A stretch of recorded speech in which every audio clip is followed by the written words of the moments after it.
At kaugnay pa rin po ng kasalukuyang pamamahagi ng lupain sa ating mga magsasaka, makakausap po natin sa kakataon ang Department of Agrarian Reform Secretary Virgilio de los Reyes. Magandang tanghali po sa inyo, sir. Magandang tanghali po sa inyo. Apo. Sir, para lang po sa kapatiran ng lahat, ano-ano po ba ang mga programang inilatag po ng Department of Agrarian Reform para po sa mga magsasaka? Well, alam mo po ang pinakamalaking programa na nakalatag natin. Unang-una po ay yung land distribution at pangalawa po ay yung support services.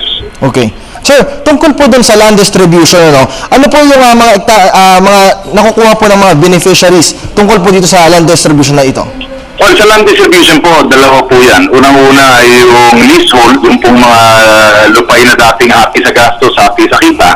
Ang ginagawa natin dito sa pinaiiral natin batas ay yung sa hati sa gastos, hati sa kita, dapat 25% ng kita ay sa landowner at 75% naman ay doon sa leaseholder.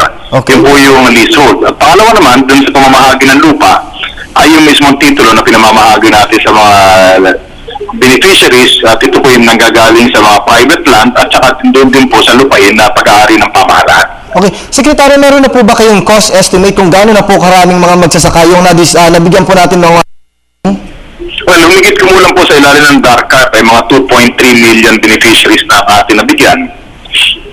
Sir, bukod po dyan sa pagbibigay po natin ng mga lupa, gaano na po ba karami yung mga beneficiaries po ng Department of Agrarian Reform ukol po dyan sa pagbibigay po ng lupa?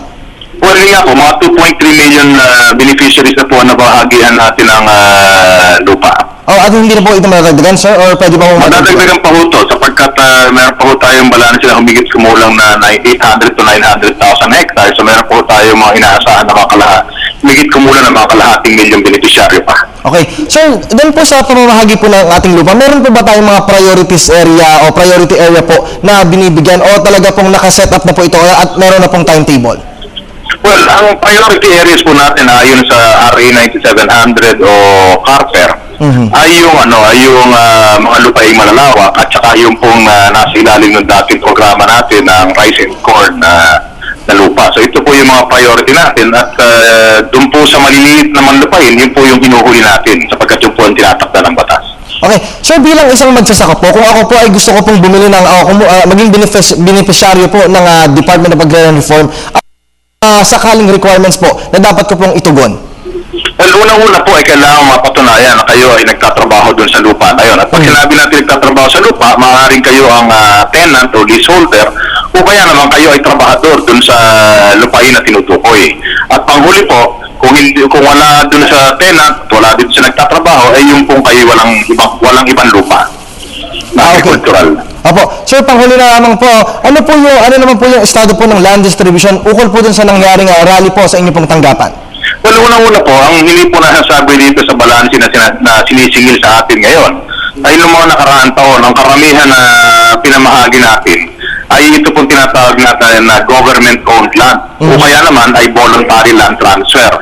Kaya po ang natira dito sa ating sa administrasyon ng ating Pangulong Aquino ay yung mga lupain na compulsory acquisition of private land. Ito po ang natira. Kaya po medyo masalimuot ang pamamahagi natin ito ang mga private land at saka by way of compulsory acquisition. 61% po ng ating dapat i-distribute ay compulsory acquisition of private land, pero nung mga nakaraang panahon po na distribute natin sa compulsory acquisition ay 7%. Kaya po lahat po nung pinakamahirap ay natira po dito sa Administrasyong Aquino. Okay. Sir, panghuli lang po, mensahe niyo po sa mga magsasaka na nais pong mag-apply dito po sa land distribution na ito, sir. Well, unang-una po, mensahe natin ay handa po at bukas sa pintuan ng Department of Agrarian Reform para tulungan ang ating mga magsasaka na makamit yung kanilang mga lupa. Ayon nga po doon sa batas, kailangan sila ay tenant o leaseholder o kaya po sila ay nagtatrabaho. Pwede po sila makipag-ugnayan sa ating mga opisina para ito mapadali natin. Alright, well said po. Maraming salamat po sa oras po na ibinigay niyo po sa News at 1. At sa susunod po ulit si Department of Agrarian Reform Secretary Virgilio de los Reyes. Salamat po.